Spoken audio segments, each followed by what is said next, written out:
Hey guys, Troy Francis coming at you from Warsaw, Poland. Should you be in a poly relationship or should you get into a poly relationship? No, of course you shouldn't. End of video, that's it. I'm only joking. I want to discuss poly and open relationships today because it's just been something that's been on my mind, and it's something that's been kind of being talked about a little bit online right now. So the first thing is the definitions. You've got polyamory, polyandry, polygyny, all these different kinds of things.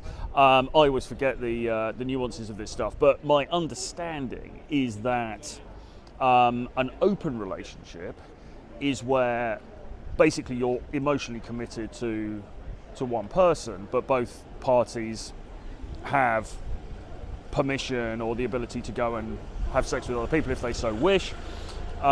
Whereas polyamory is more like where you are committed to being married or in a committed relationship with more than one person at the same time, okay?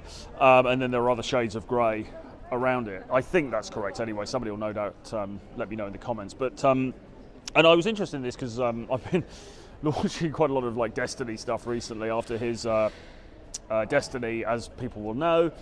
Real name Stephen is the online personality, gamer, personality, political pundit, debater, etc. Big YouTube channel, banned off Twitch now, big Twitter feed, etc., etc.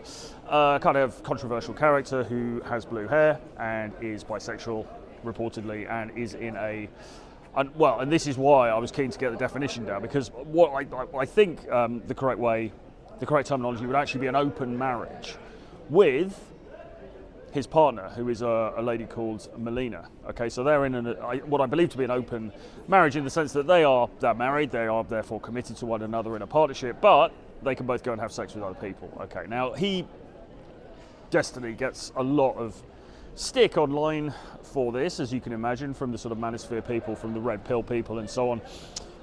And he gets called a cuck. It's just so ridiculous. So childish, isn't it? All this stuff's so childish. But he gets called a cuck the whole time and gets a lot of flack and all of this, and obviously the bisexuality as well. And he's got blue hair, and he's a liberal, so he's just ticking all of the boxes. He's triggering all of the right people, and it's pretty funny actually. But as an individual, if you've watched the content that he's done fairly recently, he did a roundtable debate with Rolly Tomassi and Michael Sartain and Sneeko on Fresh and Fit, which was really, really good. He was on the Whatever podcast recently with Pixie and Erin, two female streamers who are friends of his, plus who else was there? John Modern Life Dating, and some other people. That was really, really good as well. And obviously his own online content. He's an impressive individual, right? He is articulate, he's very intelligent, he is very well prepared, he can construct an argument very adeptly, and he is forceful in putting forward his opinions, and he stands by them, and he doesn't allow people to wriggle out and use rhetorical tricks in order to evade the points that he is making. So yeah, he's a formidable guy on the other side of the debating table. But he's in this poly relationship, and or rather this open marriage. And aside from him, there's a lot of conversation online these days about poly, and you get people, even like Rollo actually to some extent, but you get people in the sphere who are sort of claim that poly is being promoted. Poly's being promoted to us, or it's the new thing.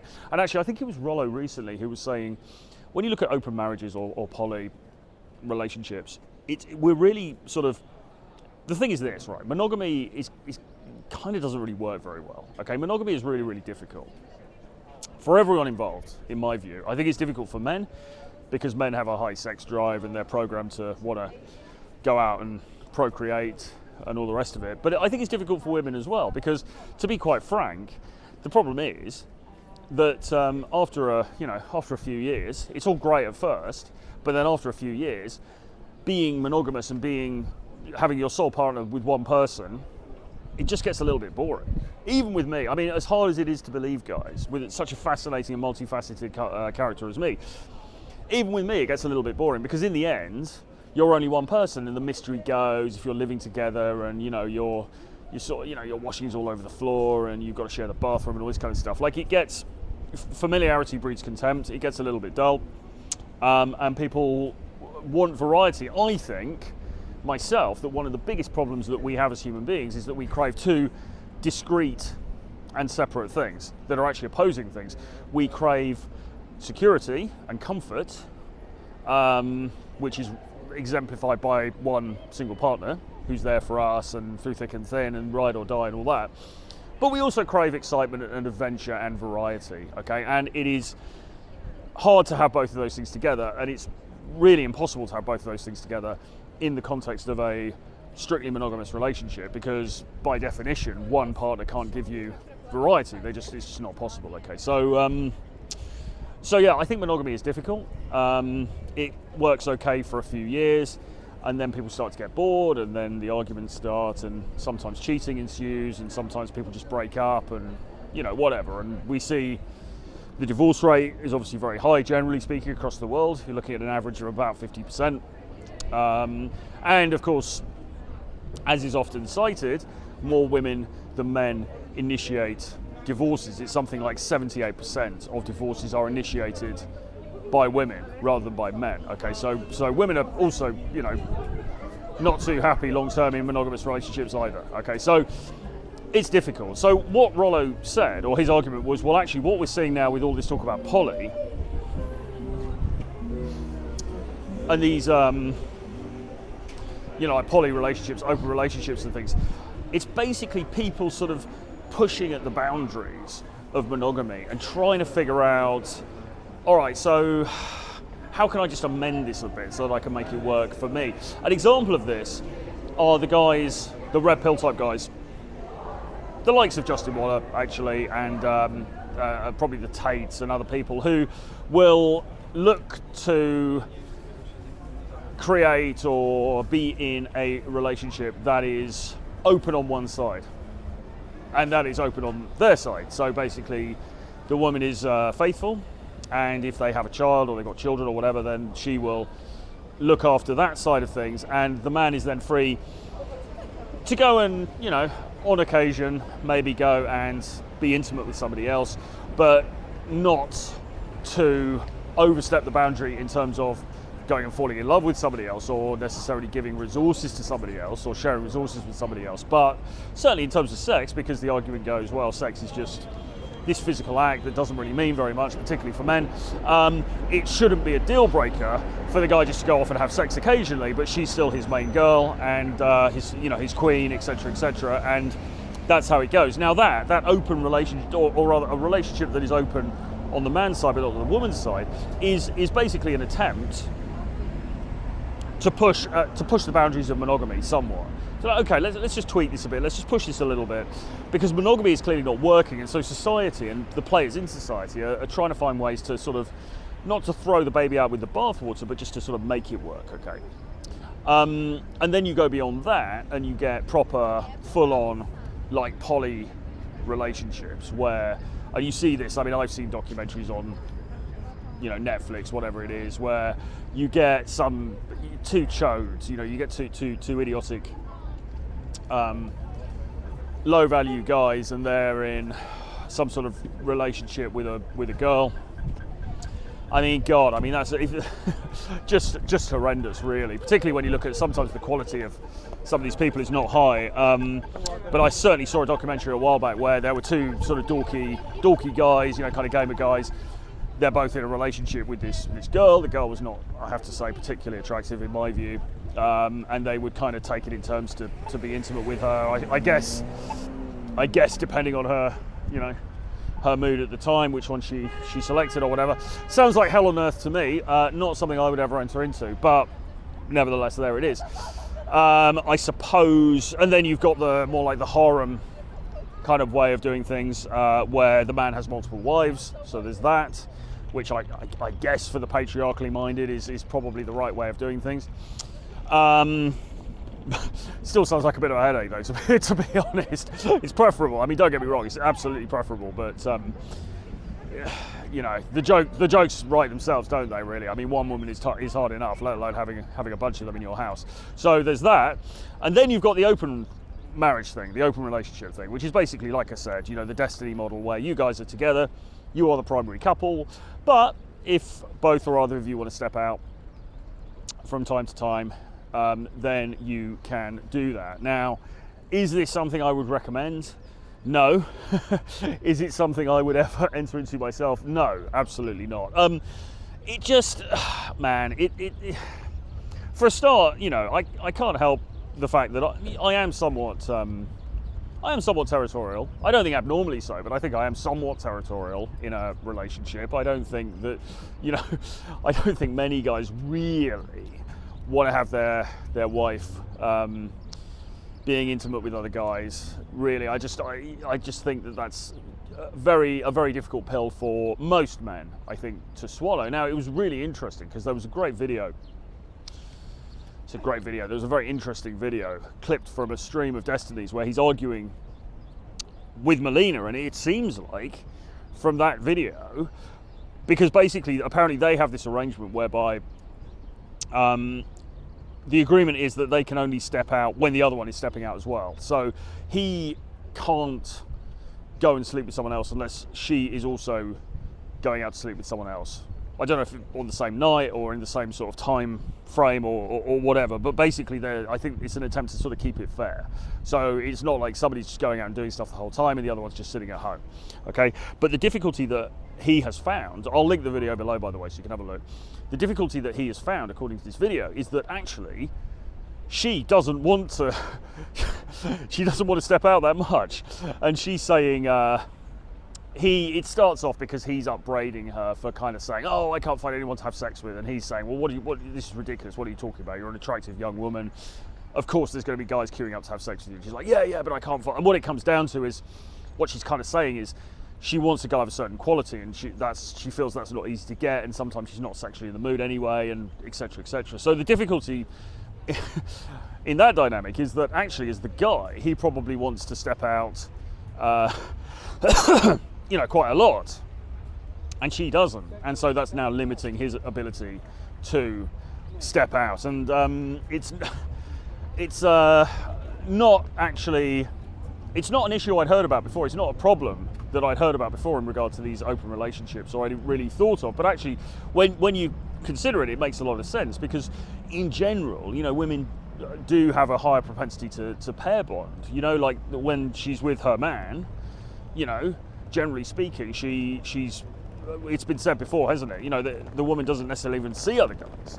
You know, once she's with her guy, she's like, this is it. This is, I want to be with him. And secondly, women are less inclined towards casual sex for the most part anyway, right? So Melina's protestations about, well, you know, need to find a guy who's high value enough, and what if I have to cycle through these guys and they're no good, and blah, blah, blah.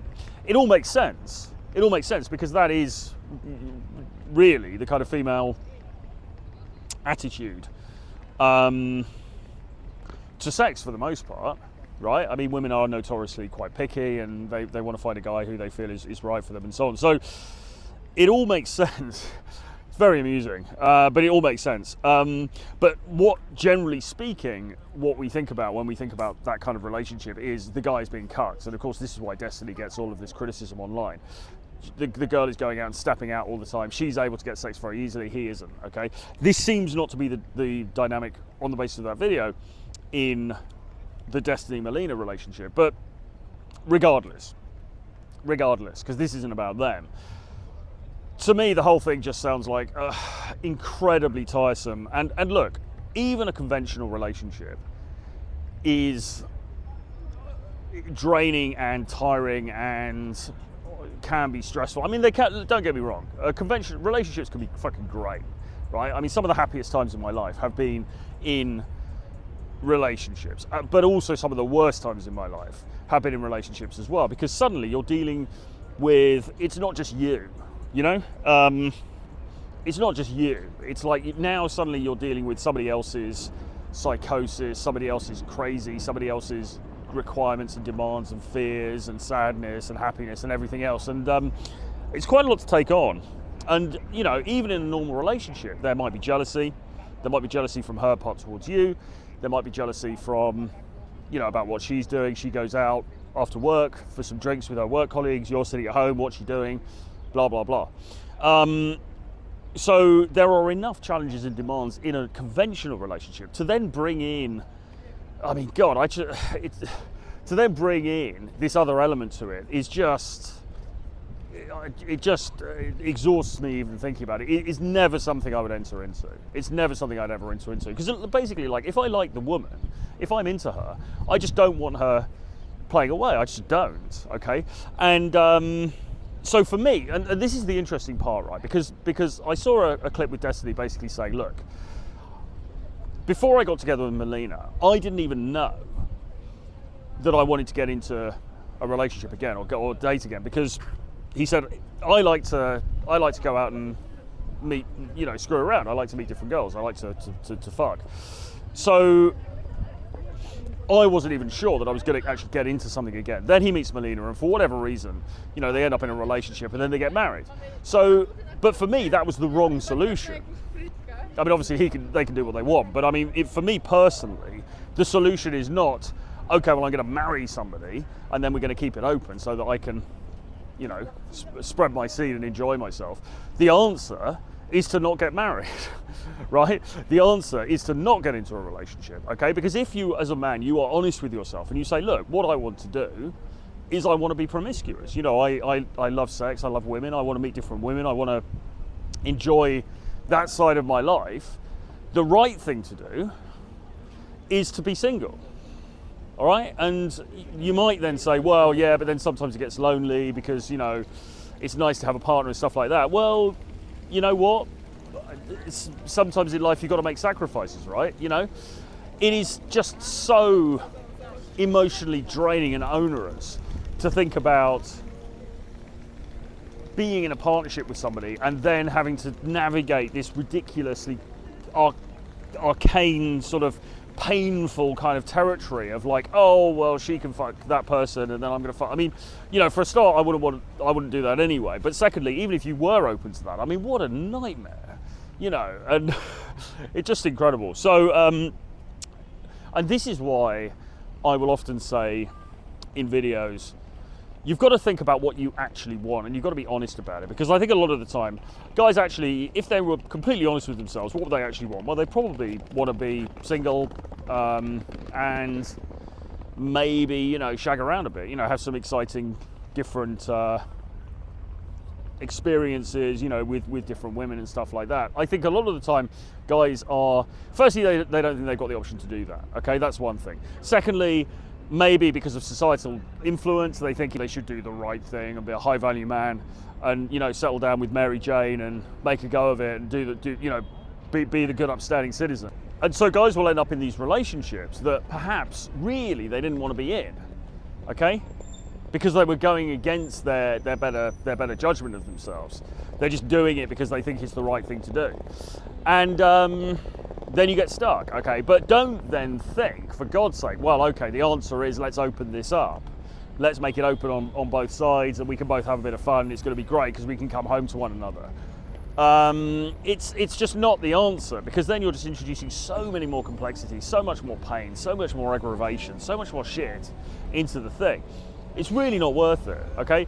What you should do is you should be a sovereign individual and keep yourself unencumbered by these things, you know, by the ties of these relationships, so that you can do what you want.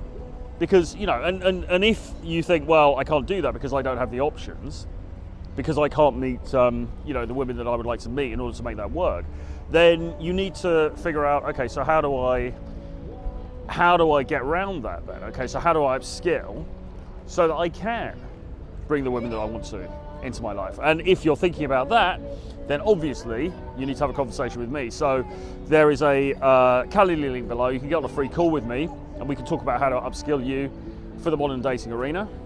Please subscribe to the channel if you haven't already. Do give me a like for the video, write a comment below, let me know what you think about this. I'll see you again very soon. Bye-bye.